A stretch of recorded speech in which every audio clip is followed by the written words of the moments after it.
DIG east की जानिब से भी कहा जा रहा है कि कराची धमाके में 3 से 3.5 किलो धमाका खेज मवाद इस्तेमाल हुआ है। डीआईजी ईस्ट मुकद्दस हैदर कहते हैं कि गाड़ी पर बॉल बेरिंग समेत बारूदी मवाद के निशानात भी मौजूद हैं।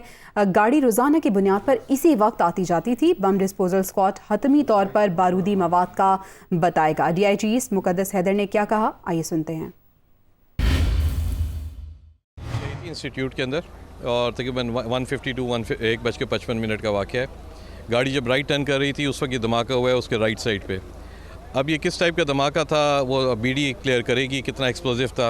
अपेरेंटली जो 3-3.5 का वो कह रहे हैं, लेकिन ये चीज़ें अभी फाइनल नहीं है, क्लियरिफाई हो जाएं। और 4 कैजुअल्टीज़ हैं, उनकी आइडेंटिफिकेशन अभी हम वेरीफाई कर रहे हैं कि चाइनीज़ थे या नहीं थे, ये क्वेश्चन है।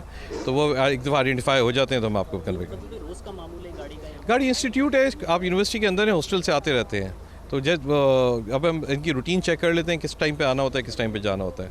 वो ये इन्वेस्टिगेशन में कुछ चीज़ें क्लियर हो। एबीडी ने जो इनिशियल रिपोर्ट दी है, लेकिन अभी फाइनल नहीं दी है। फाइनल देगी तो हम